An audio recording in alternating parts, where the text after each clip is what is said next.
여러분 안녕하십니까? CJB 아침 뉴스입니다. 생리대에서 발암물질이 검출됐다는 보도가 나온 뒤 여성들의 불안과 공포는 지금도 여전합니다. 식품의약품안전처가 규제를 강화하고 관련 제품을 모두 조사한 결과 이제는 인체에 해를 끼치는 제품은 전혀 없다고 합니다. 김기수 기자의 보도입니다. 지난해 전국을 떠들썩하게 했던 생리대 발암물질 검출 논란. 불안한 마음에 값비싼 유기농 제품들이 불티나게 팔리면서 품귀 현상을 빚기도 했습니다. 1년 넘게 지났지만 생리대에 대한 불안감은 여전합니다. 터지고 나서도 불안하니까 그거에 관련된 생리대는 별로 안 쓰고 오히려 더 좋다고 소문난 것만 찾아서 쓰고. 아무래도 좀 불안하긴 하죠. 그래서 그 성분이 없다는 생리대를 찾아서 쓰고 있어요. 식품의약품안전처가 생리대와 팬티라이너 등을 대상으로 발암성 물질인 휘발성 유기화합물 60종에 대한 전수조사를 벌였습니다. 최대 검출량은 전년도 대비 40% 가까이 감소했는데 검출량도 인체에 무해한 수준인 것으로 조사됐습니다. 또한 환경호르몬인 프탈레이트류와 비스페놀A는 검출되지 않거나 유해한 수준은 아닌 것으로 나타났습니다. 휘발성 유기화합물 저감화 정책에 따라 생리대, 팬티라이너, 탐폰 총 297개 제품을 대상으로 VOCS를 모니터링한 결과 검출량은 위의 우려 수준이 아니었습니다. 식약처는 지속적인 모니터링과 유해 성분 저감화를 통해 여성용품에 대한 안전관리를 강화할 방침입니다. CJB 뉴스 김기수입니다. 음성읍 평곡리에 추진하는 음성복합발전소가 지역경제에 도움이 된다는 검증위원회의 조사 결과가 나왔습니다. 조병옥 군수가 원점에서 재검토하겠다는 약속을 지킨 것이라는데 평곡리 주민들에게는 또 한 번 대못이 박히는 상처가 됐습니다. 이태현 기자가 취재했습니다. 복합발전소 건립을 반대하는 주민들이 목소리를 높입니다. 고성이 오가고 급기야 몸싸움까지 벌어집니다.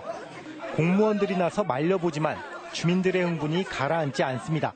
그때는 마치 되면 안 되는 양 이렇게 얘기를 하시고 되고 나서는 전임 군수가 하는 일이라 어쩔 수 없다는 식으로. 발전소 건립에 따른 검증위원 회의 결과 발표 자리가 난장판이 됐습니다.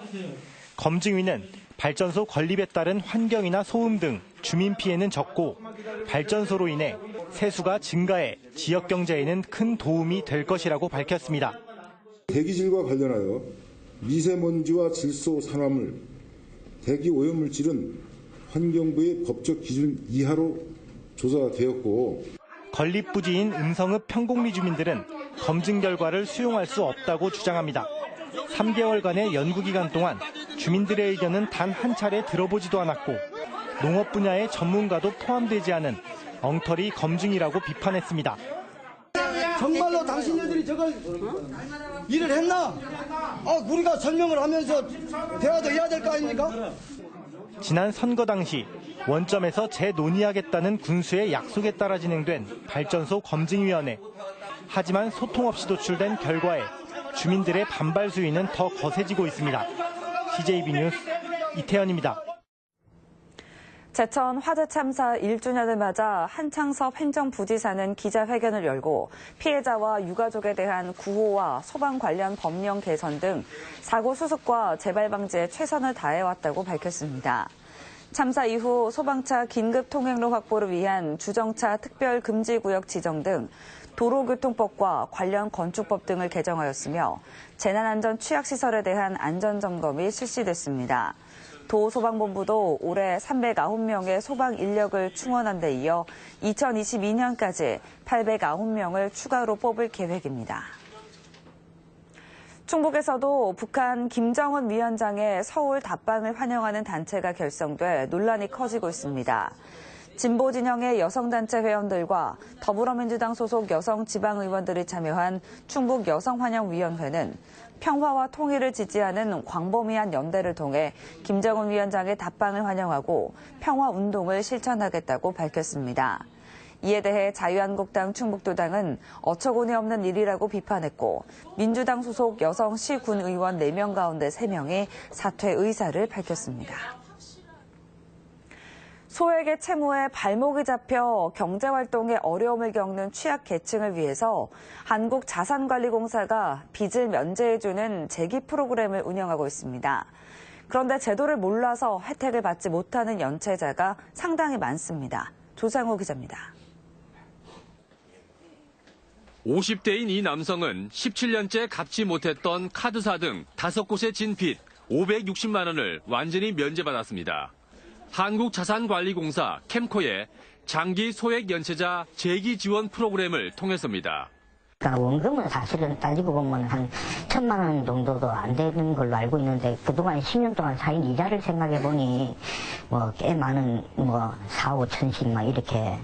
이 제도는 금융기관이나 등록 대부업체에 10년 이상 연체된 원금 1,000만 원 이하 채무를 완전히 면제하거나 최대 90%까지 감면해 주는 것입니다. 캠코가 해당 대출 채권을 싸게 사들여 소각하는 방식입니다. 물론 상환 능력이 정말 없는지 심사를 받아야 합니다. 금융 모럴 해저드를 방지하기 위해서 어떤 통일된 기준으로 그 신청자의 경제적 상환 능력이라든지 면밀히 검토해야 되기 때문에 그 결과에 따라서 캠코는 신청 기간이 끝나는 내년 2월 말까지 보다 많은 대상자가 신청할 수 있도록 취약계층과 접촉이 많은 현장 복지 공무원들을 홍보 도우미로 위촉했습니다. 충북에 대상자가 13,000명가량 될 걸로 추산되는데 아직 3,000명만 신청했고 10,000명 정도가 모른 채 지내고 있습니다. 관내에 어려우신 분들을 많이 상대하고 있으니까요. 저희가 그분들이 몰라서 신청을 못 하시는 일이 없도록 적극 홍보하고 안내하도록 하겠습니다. 지금까지 재기 지원을 신청한 도내 장기 소액 연체자 중 3분의 1가량은 심사를 통해 빚을 면제 또는 감면받았습니다. CJB 뉴스 조상우입니다. 특성화고들이 취업에 고전하고 있는 가운데 3학년이 49명에 불과한 보은정보고등학교가 취업 대박을 터뜨렸습니다. 작은 학교의 강점을 살린 학생별 맞춤 지도가 기대 이상의 결과를 가져왔다고 합니다. 조용관 기자의 보도입니다. 올해 당당히 9급 공무원 시험에 합격한 맹서영 양. 사립상업계구가 강세인 상황에서 14명 합격자 중 유일한 공립 출신입니다. 교내 부사관 동아리 4명 전원도 해병대 부사관 생도가 됐습니다. 3학년이 49명에 불과한 보은정보구가 올해 큰일을 해냈습니다. 취업 준비반 17명 중 30%인 5명이 공무원 시험에 합격한 겁니다. 다른 학생들도 SK하이닉스와 지역업체 입사 시험을 준비하고 있어 연이은 낭보도 기대하고 있습니다. 선취업 포진학제도를 이용해서 대학을 진학함으로써 더 많은 곳을 배우고 이렇게 전진해가고 싶습니다. 무조건 합격했다는 생각으로 했기 때문에 이 결과가 나왔다고 생각하고 지난해 한 명의 공무원도 배출하지 못했던 보은정보구의 성과는 맞춤식 학생 지도가 바탕이 됐습니다. 공무원과 공기업, 기업체, 금융권을 겨냥한 취업 지도와 함께 지난해부터는 부사관 동아리도 만들어 필기와 면접, 체력까지 챙겼습니다. 다른 학교에 비해서 소규모 학교다 보니까 학교 학생들이 원하는 그런 소수 정예 반, 맞춤형 교육이 있어서 보은정보구의 작은 반란이 2년 연속 미달 사태를 빚은 도내 특성화고에도 할 수 있다는 자신감을 불어넣고 있습니다. CJB 뉴스 조윤광입니다. 충청북도 교육청의 내년도 예산안 가운데 47억 원이 삭감됐습니다. 충청북도 의회 예산결산특별위원회는 충북교육영화관 홍보와 주민 의견 수렴, 인성지원 활동 관련 사업비를 전액 삭감하는 등 모두 47억 756만 원을 감액해 본회의에 올릴 예정입니다. 의정비 5.8% 인상을 잠정 결정한 괴산군 의회가 주민들을 대상으로 여론조사를 실시합니다. 이는 의정비 중 월정수당을 공무원 보수 인상률인 2.6% 초과해 인상할 경우 여론조사나 공청회 등 주민 의견 수렴 절차를 거치도록 한 관련 규정에 따른 것입니다. 벌이 만든 꿀을 청이라고 하고 사람이 만든 꿀을 조청이라고 합니다.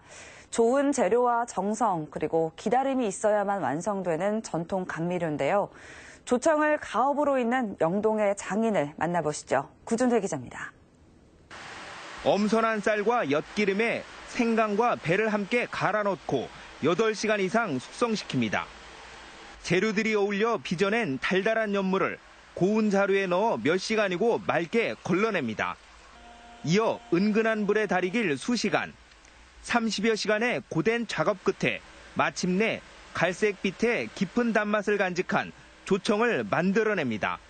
곡물에서 나오는 우리가 흔히 먹는 밥에서 씹으면 단당류가 나오잖아요. 단맛이 나오는 것을 엿기름과 삭혀가지고 나오는 거니까 일단 설탕 같은 정제되는 거하고는 전혀 다른 거죠.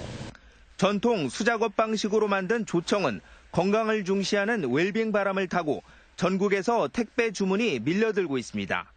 기관지나 미세먼지 아니면은 이렇게 차에 타서 드시거나 아이들 감기 기운이 있을 때 먹이면 좋아서 주문을 많이 하세요. 김종현 대표는 지난 2012년 영동군에서 하나뿐인 조청 공장을 열었습니다. 처음 조청을 만든 할아버지로부터 식혜 공장을 운영했던 아버지에 이어 3대째 가업을 잇고 있습니다. 대대로 이어온 손맛에 최고의 재료와 정성을 기울이는 게 최상의 조청을 만드는 비결입니다. 여기에 지역 농산물을 이용한 신제품 개발로 고향 사랑도 잊지 않습니다. 몸에도 좋고 먹기도 좋은 조청을 만드는 것이 제 목표고요. 일단 제가 제품이 어느 정도 사람들한테 호응을 받으면 그 제품이 좀 더 세계로 퍼지지 않을까라는 생각을 가지고 있습니다. 만드는 이의 정성과 기다림으로 탄생시킨 착한 단맛 조청. 김종현 대표는 대를 잇는 손맛과 우직함으로 전통의 맛을 지켜가고 있습니다. CJB 뉴스 구준혜입니다. 병원과 인문학, 잘 어울리지 않는 조합이죠. 문화체육관광부에서 전국을 돌며 도서관이 찾아가는 인문 콘서트를 진행하고 있는데 어제는 충북대병원을 찾았습니다. 홍우표 기자입니다. 지난 2014년 문을 연 충북대병원 바람의 도서관입니다. 국내 게임업체의 후원을 받은 93번째 작은 책방으로 병원 직원과 환자들이 종종 찾는 명소 가운데 한 곳입니다. 저는 자주 이용합니다. 일주일에 한 권 정도는 꼭 빌리고 있습니다. 문화체육관광부와 한국도서관협회가 전국 공공대학도서관을 대상으로 진행하고 있는 도서관이 찾아가는 인문 콘서트가 충북대병원을 찾은 이유는 이처럼 작은 도서관이 있기 때문. 이별노래 우리가 어느 별에서 등의 작사가로도 유명한 정호승 시인이 내게 힘이 되어주는 시를 주제로 강연에 나섰습니다. 우리가 사람의 마음속에 있는 사랑을 찾아간다는 일은 얼마나 힘들고 고통스러운지 모릅니다. 작은 도서관을 만들어서 환자들에게 문화와 독서의 기회를 준 어떤 충북대병원의 좋은 아이디어가 빛을 발한 건 아닌가. 올해 404개 지역도서관에서 진행되고 있는 기리의 인문학 사업의 일환인 도서관이 찾아가는 인문 콘서트. 노래 공연과 어우러지며 문화 소외 지역에 인문학의 단비를 내렸습니다. CJB 뉴스 홍표입니다. 이시정 지사가 몽골 정부 초청으로 오늘부터 16일까지 사흘 동안 몽골 울란바토르를 방문합니다. 이 지사는 이 기간 할트 마긴 바툴과 몽골 대통령을 예방하고 내년 충주에서 열리는 세계 무예 마스터십에 공식 초청할 계획입니다. 또 몽골 남온 어린이 재단 출범식과 자선 행사에 참석합니다. 이차영 괴산군수와 이종근 엠푸드 대표는 괴산군청에서 대제 산업단지 입주를 위한 투자 협약을 체결했습니다. 식품 제조업체인 엠푸드는 67억 원을 투자해 2021년까지 대제 산업단지 9,084제곱미터 부지에 다이어트 식품과 육가공 공장을 건립합니다. 충청북도 수어 통역센터가 개소 20주년을 기념해 통역센터 평가회를 개최했습니다. 평가회에선 지역 내 이슈가 됐던 통역 사례 발표와 함께 농인들이 겪는 어려움과 한계 등 문제점을 공유하고 해결책을 찾는 시간이 마련됐습니다. 익명의 독지가가 16년째 제천시청에 1,500만 원 상당의 연탄 2만 장의 보관증을 전달해 훈훈함을 주고 있습니다. 이 독지가는 해마다 어려운 이웃을 위해 써달라며 보관증만 전달하고 사라져 얼굴 없는 천사로 불리고 있습니다. 다음은 저희 CJB의 희망 2019 나눔 캠페인 성금을 보내주신 분들입니다. 한국병원에서 250만 원, 청주 PVC 상사 최찬순 대표가 100만 원의 성금을 기탁했습니다. 청주 산남동 유승 한내들 아파트 주민 일동이 80만 원, 음성 삼성 대소신협에서 20만 원, 대한 목욕탕에서 15만 원, 청주 옥산면 오산 심리노인회 일동, 김인중 씨, 청주 남일면 송암 1, 2 주민 일동이 각각 10만 원의 정성을 모아주셨습니다. 성금을 보내주신 분들께 감사드립니다. 저희 CJB는 연말연시를 맞아 주변의 어려운 이웃을 돕기 위해 충북사회복지공동모금회와 희망2019 나눔 캠페인, 적십자사 충북도지사와 희망 나눔 적십자 모금 캠페인을 새해 1월 말까지 진행하고 있습니다. 성금을 보내주실 분들은 CJB를 직접 방문해 주시거나 농협과 신한은행 계좌를 이용해 주시면 됩니다. 다음은 오늘 도내에서 열리는 행사를 안내해 드립니다. 충주에서는 시민과 함께하는 동화특강이 오후 4시 시청 탄금홀에서 열립니다. 제천에서는 야외 스케이트장 썰매장 개장식이 오후 3시 구 동명초등학교에서 있습니다. 옥천에서는 어르신 건강체조 경연대회가 오전 10시 관성회관에서 열립니다. 끝으로 날씨입니다. 충주, 제천 등 도내 7개 시군에 한파주의보가 발효 중인 가운데 내일까지 강한 추위가 이어지겠습니다. 현재 제천이 영하 16도로 가장 낮은 기온을 보이고 있고 보은 영하 11도, 청주 영하 6도 등 대부분 지역이 영하 10도를 밑돌고 있습니다. 낮 최고 기온은 청주, 충주 2도 등 1도에서 3도가량 되겠습니다. 내일까지 대체로 맑은 날씨가 이어지다 모레 일요일 오후에 가끔 눈이 내리겠습니다. 이상으로 CJB 아침 뉴스를 마칩니다. 고맙습니다.